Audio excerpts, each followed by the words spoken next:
auditeurs, auditrices qui nous écoutent à travers le monde. Nous vous saluons dans les précieux du Seigneur et Sauveur Jésus-Christ. Père céleste d'amour, tu es Alpha et Oméga, le commencement et la fin. Nous te disons merci Seigneur parce que tu nous as gardés, tu nous as protégés. Maintenant Père Saint, nous allons partager ta parole. Nous te demandons Père céleste d'amour, Dieu miséricorde, dis-nous notre intelligence afin que nous puissions partager ta parole. Parle Seigneur, ton serviteur écoute. Nous te prions en vertu de nos mérites. Mais au nom de Jésus ton Fils qui vit au siècle des siècles. Amen. Encore une fois de plus, nous vous remercions parce que vous avez partagé nos études, parce que vous avez fait des commentaires, parce que vous avez aimé, n'est-ce pas, ma chaîne YouTube. Donc aujourd'hui, nous allons continuer avec notre série d'études, n'est-ce pas, sur les doctrines bibliques. Ok, ça c'est notre thème. Ok, les doctrines bibliques. Donc nous avons un nouveau sujet aujourd'hui, ok, qui est l'autorité de la Bible et de la Bible. Ok, nous allons commencer. Si la Bible a été inspirée de Dieu, étude 8, nous avons déjà étudié, n'est-ce pas, l'inspiration de la Bible. Ok, si la Bible a été inspirée de Dieu et qu'elle est inhérente, c'est-à-dire la Bible, n'est-ce pas, est sans erreur. Et qu'elle est inhérente, nous avons étudié ça, n'est-ce pas, dans l'étude 9. Comment devons-nous l'utiliser? Ça, c'est une question, nous n'avons pas besoin de réponse. Comment devons-nous l'utiliser? Quel est le rôle de la Bible pour l'exercice de l'autorité de Dieu dans nos vies? L'Église catholique romaine professe que l'autorité de Dieu réside dans la Bible et dans les traditions de l'Église, telle qu'elle, interprétée par les évêques. Les églises libérales croient que la Bible est un outil pour comprendre la volonté de Dieu, mais que l'autorité se trouve dans la réflexion personnelle. Les églises évangéliques croient que la Bible est l'outil, n'est-ce pas, par lequel Dieu exerce son autorité absolue dans nos vies. Commençons. Qu'est-ce que Jésus a utilisé pour résister aux tentations de Satan dans le désert? Nous allons lire pour vous Matthieu 4, versets 4, 6 et 10. Lisons ensemble Matthieu 4, versets 4, 6 et 10. Matthieu 4. Matthieu 4, nous lisons ensemble. Matthieu 4, verset 4, 6 et 10. Verset 4. Jésus répondit, il est écrit, l'homme ne vivra pas de pain seulement.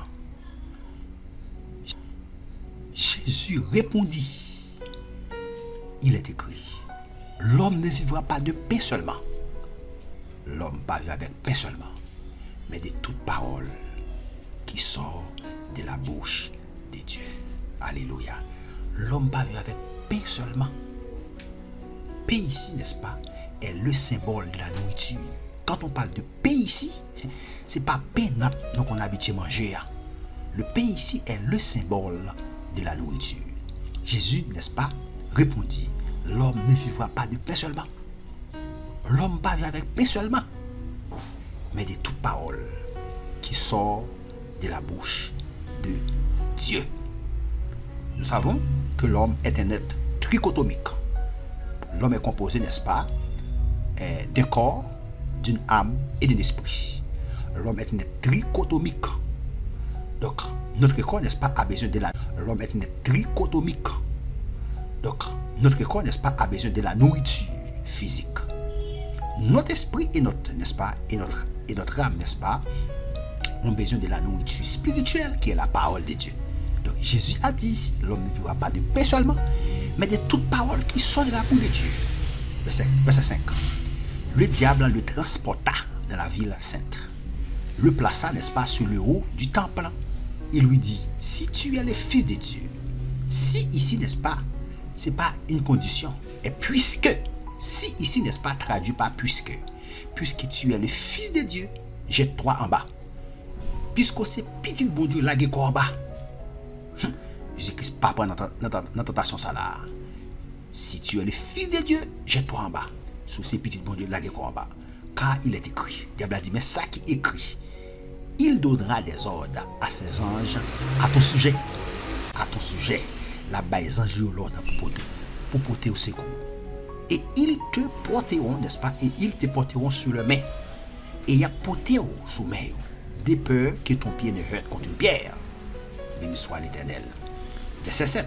Jésus lui dit, il est aussi écrit, mais ça qui écrit tout. Diable a dit, mais ça qui écrit. Jésus-Christ dit, mais ça qui écrit tout. Tu ne tenteras pas le Seigneur ton Dieu. Ou pas ne doit tenter Seigneur mon Dieu là. Le diable, verset 8, le transporta encore sur une montagne très élevée. Lui montra tous les royaumes du monde et leur gloire. Verset 9, et lui dit, je te donnerai, n'est-ce pas, toutes ces choses. Ma barou toute bagaille ça. Si tu te prosternes et m'adores, ma barou toute bagaille ça va regarder sur la terre. Sous prosterner et adorer. C'est-à-dire, diable connaît la valeur de l'adoration. Il dit, Jésus m'a barou toute bagaille ça. Sous c'est-à-dire, diable connaît la valeur de l'adoration. Il dit, Jésus m'a barou toute bagaille ça. Sous prosterner et adorer. Verset 10, Jésus lui dit, retire-toi Satan. Retire-toi Satan. Car il est écrit, tu adoreras le Seigneur ton Dieu et tu le serviras lui seul. Béni soit l'Éternel. Notre question, qu'est-ce que Jésus a utilisé pour résister aux tentations de Satan dans le désert? Il a utilisé quoi ici? Jésus a utilisé la parole. Il a utilisé la Bible qui c'est la parole de Dieu. Pas qu'un autre moyen, pas qu'une autre façon qui est capable de faire 20 jobs là, c'est avec la parole. C'est pourquoi, n'est-ce pas, il est important, n'est-ce pas, d'étudier la Bible. Il est important d'étudier la parole de Dieu. Oui, il est important d'étudier la Bible. Il est important d'étudier la parole. Aujourd'hui, n'est-ce pas, les chrétiens, n'est-ce pas, ne veulent pas étudier la Bible. Aujourd'hui, les chrétiens ne veulent pas étudier la Bible, n'est-ce pas, si nous ne voulons pas étudier la Bible, si nous ne voulons pas étudier la parole de Dieu. Nous préférons, n'est-ce pas, passer, n'est-ce pas, tout notre temps à travailler, n'est-ce pas, à gagner de l'argent. Moins étude de la parole de Dieu. Donc, comment Jésus, n'est-ce pas, qu'est-ce que Jésus a utilisé pour résister aux tentations de Satan dans le désert? Il a utilisé la parole. C'est bien. Comment Jésus considérait-il les écrits de l'Ancien Testament par rapport à son ministère? Nous allons lire Luc 24, verset 44. Luc 24, verset 44. Luc 24, verset 44. Luc 24, verset 44. Nous lisons ainsi. Puis il le dit. Béni soit l'Éternel. C'est là ce que je vous disais. C'est là ce que je vous disais lorsque j'étais encore avec vous. Qu'il fallait que s'accomplisse tout ce qui est écrit, n'est-ce pas, de moi dans la loi de Moïse, dans les prophètes et dans les psaumes. Béni soit l'Éternel. Verset 43. Il en prit et il en mangea devant eux. Puis il leur dit, c'est là ce que je vous disais lorsque j'étais encore avec vous, qu'il fallait que s'accomplisse tout ce qui est écrit de moi. Tout ça qui est écrit de moi-même, n'est-ce pas? Dans la loi de Moïse, dans les prophètes et dans les psaumes, il doit accomplir. Ici, la question, comment Jésus, n'est-ce pas, considérait-il les écrits de l'Ancien Testament par rapport à son ministère? Comment Jésus, n'est-ce pas, considérait, n'est-ce pas, ici, les écrits de l'Ancien Testament, son ministère? La question, ici, qu'il fallait que s'accomplisse tout ce qui est écrit de moi. Tout ça qui est écrit de moi-même dans la loi Moïse, dans le prophète et dans le psaume, il faut qu'il accompli. Faut qu'il accompli. Tout ça qui est écrit de moi-même, il faut qu'il accompli. N'est-ce pas? Ça c'est parole, n'est-ce pas? Ça c'est parole qui était écrit. Ça c'est prophétie qui était baille sous Jésus. Avant Jésus était venu fait. Il y a des prophéties qui étaient écrites sous les mêmes. Comment Jésus, n'est-ce pas, considérait-il les écrits de l'Ancien Testament par rapport à son ministère? Il les considérait, n'est-ce pas, comme des prophéties qui étaient écrites sous lui. Lisons ensemble Jean 19, verset 28. Jean 19, verset 28. Jean 19, verset 28. Alléluia. Alléluia. Jean 19, verset 28. Jean 19, verset 28. Après cela, Jésus, qui savait que tout était déjà consommé, dit, afin que l'écriture fût accomplie, j'ai soif. Ça, c'est bagaille qui était dit sous Jésus. C'est prophétie qui était basée sous Jésus. Après cela, qui savait que tout était déjà consommé. Il dit que, afin que l'écriture fût accomplie. Pour l'écriture capable d'accomplir, qui ça dit? Il dit, j'ai soif.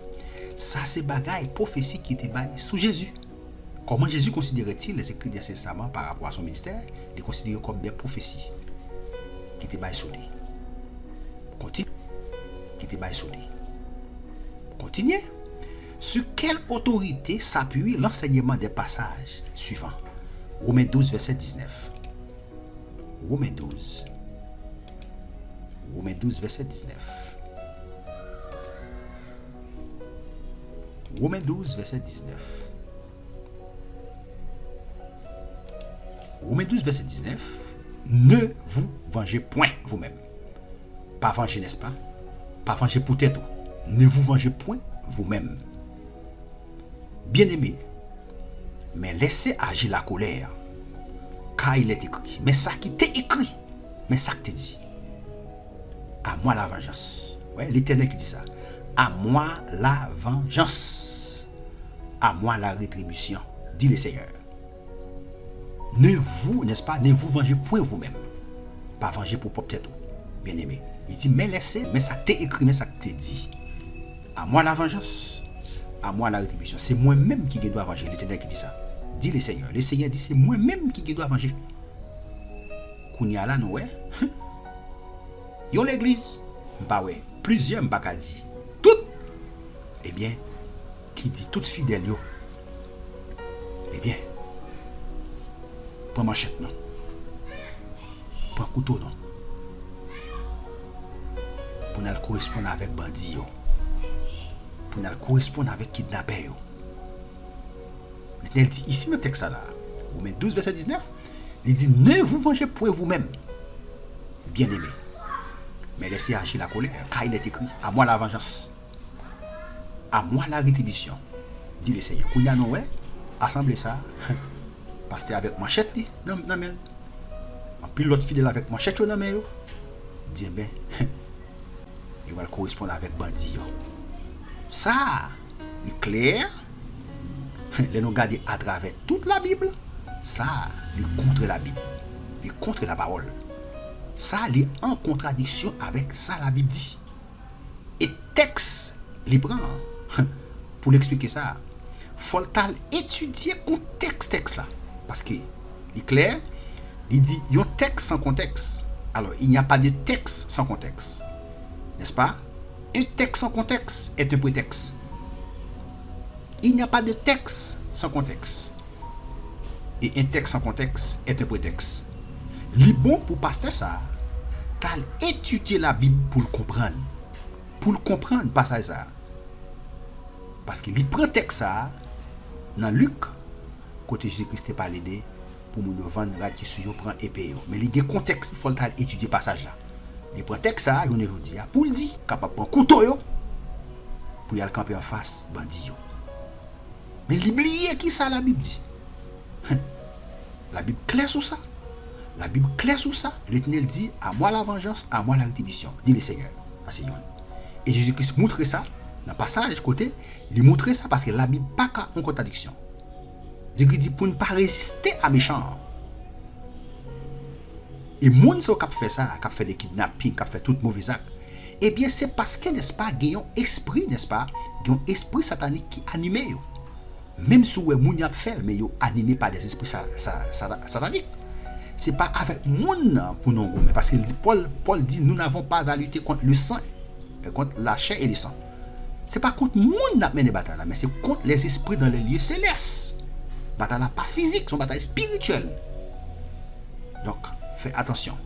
ou même qui chrétien quand tu ça, fais attention pour pas tomber dans piège. Quand tu ça, fais attention pour pas tomber dans piège, pour pas tomber dans problème. Parce que Jésus-Christ dit pour ne pas résister avec méchants. C'est important, nous besoin étudier la Bible pour nous comprendre la vérité. Aujourd'hui, en pile monde a fait être passé pour pasteur, pour prédicateur, pour prophète. Eh bien, il a tordé la parole de Dieu pour la peuple dans l'erreur. Mais il n'a pas étudié la Bible. Eh bien, il prend un verset, il lit bout de verset, et puis il dit qu'il est capable de prendre machette pour aller lutter, pour aller bataille avec les bandits. Donc ça, je ne vais pas prêter sur ça. Mais je devrais faire un texte ça parce que là, il dit, l'Éternel dit, à moi la vengeance, à moi la rédemption. Maintenant ici, question, c'est sur quelle autorité s'appuie l'enseignement des passages suivants. Romains 12, verset 19. Il montre clair, l'Éternel dit, à moi la vengeance, à moi la rédemption. 1 Pierre 1, verset 15, 16. On a appelé texte ça. 1 Pierre 15. 1 Pierre 15. 1 Pierre 1, verset 15, 16. Excusez-moi. 1 Pierre 1.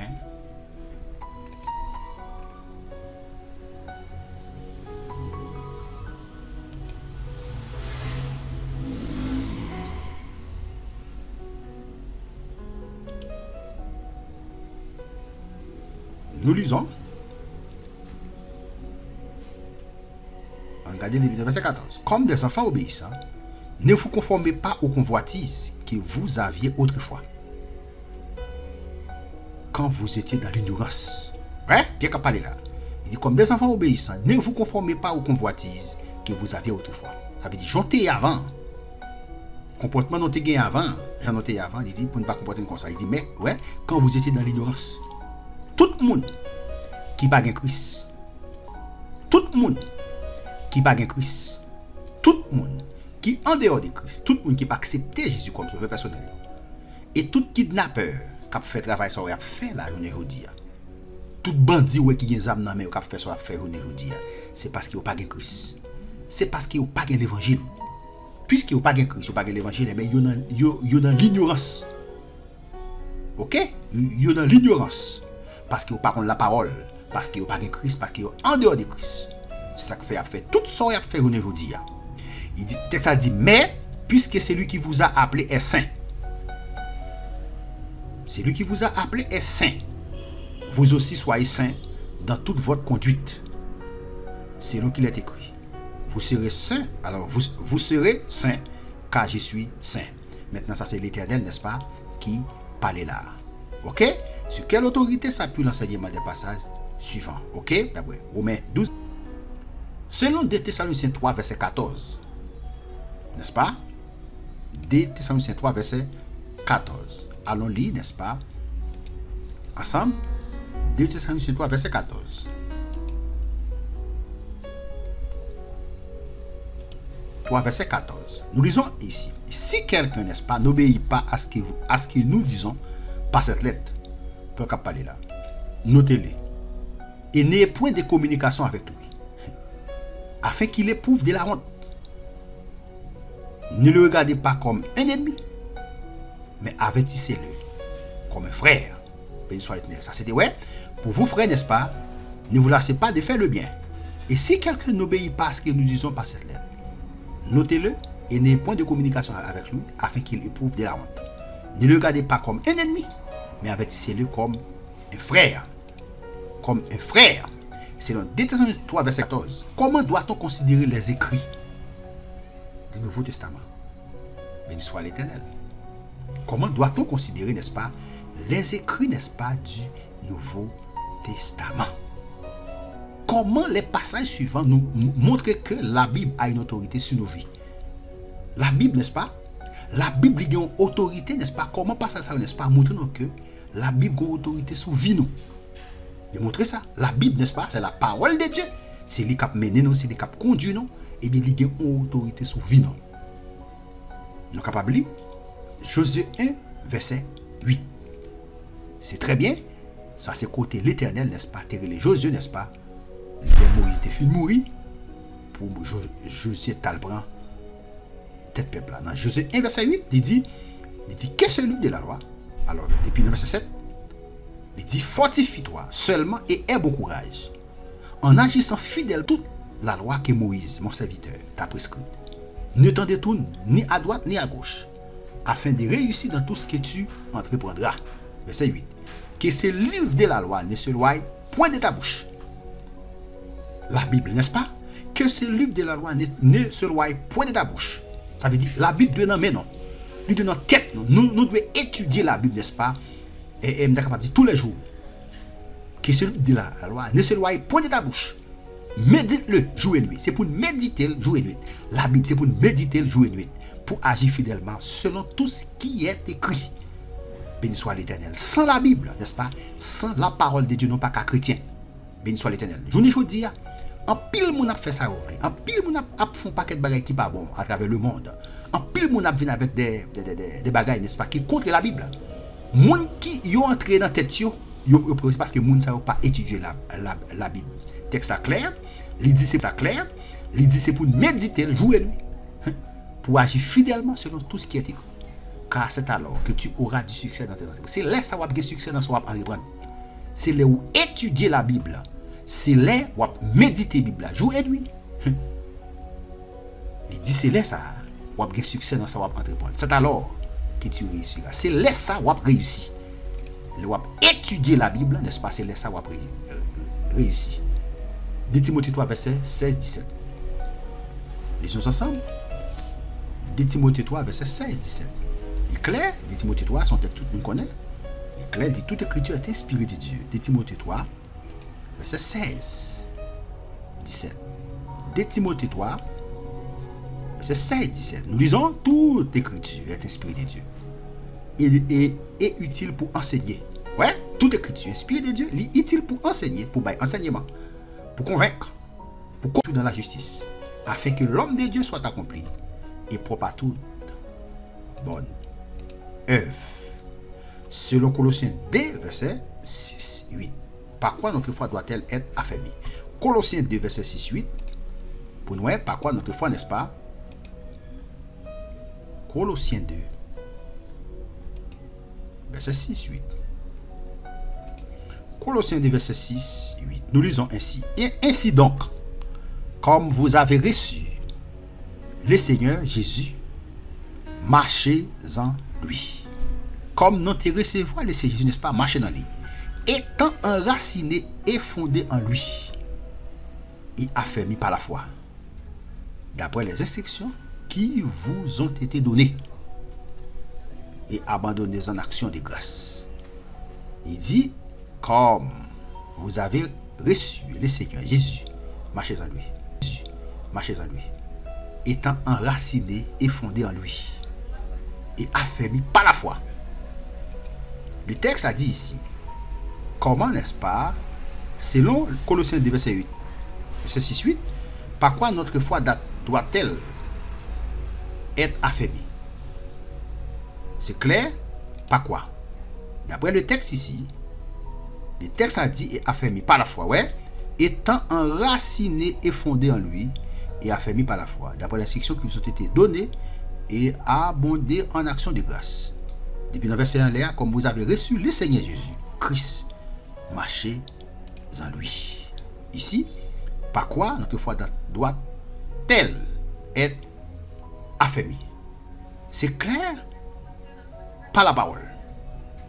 Par la parole de Dieu, n'est-ce pas? C'est la parole de Dieu qui est capable d'affermir foi, non? Peut-on y addiction? Est-ce que nous sommes capables d'ajouter, n'est-ce pas, réflexion philosophique ou bien les traditions? Question. Est-ce que nous sommes capables d'ajouter réflexion philosophique ou bien les traditions? On a regardé qui ça, la Bible dit. Il dit, je l'atteste.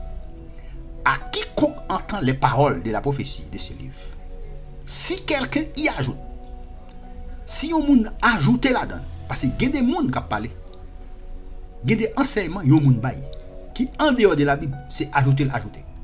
Il dit, si quelqu'un y ajoute, si on moun ajoute, Dieu ajoutera à son sort les plaies décrites dans ce livre. Et si quelqu'un retranche des paroles du livre de cette prophétie, si on moun retranche, retire là-dedans, ou dit ça la Bible pas dit, il dit, Dieu retranchera sa part de l'arbre de vie et de la ville sainte, décrit dans ce livre, d'après Apocalypse 22, verset 18 et 19. Il dit, pas mettre, pas retrancher. Les maps suivent, verset 18 et 19. Il dit, pas mettre, pas retrancher. Les maps suivent. Les maps suivent. À travers la Bible, m'a regardé soit à travers YouTube ou à travers Facebook. M'a regardé enseignement moun ça ou bien pasteur ça m'pa konn ki ça lié, par contre c'est pasteur m'pa konn ki ça lié. Les maps suivent. Enseignement nan li anathème. Pas seulement li bay pour faire moun yo prend manchette, prend couteau pour y aller camper en face bandit. Li anathème, enseignement ça li anathème et li en dehors de la Bible. Donc clé sur ça, les nous étudier la Bible. Les nous faire étude à travers la Bible. Nous étudier la Bible. Enseignement ça li anathème, li en dehors de la Bible. Et nous placer pour étudier la Bible, nous placer pour étudier la Bible et pour nous la vérité. Li clair et la Bible claire, il dit si on ajouter Dieu ajoutera à son sort les plaies décrites dans ce livre. Il tranchera sa part de l'arbre de vie et de la ville sainte décrite dans ce livre. Pas mettre, pas retirer. C'est pour prêcher parole là. Jean Lier. Que Dieu vous bénisse. Que Dieu vous garde. C'était votre serviteur qui était en train d'étudier avec vous la parole de Dieu. Notre sujet pour aujourd'hui, c'était l'autorité de la Bible. Partagez. Faites des commentaires et continuez à aimer, n'est-ce pas, notre page YouTube. Merci. À la prochaine pour une prochaine vidéo.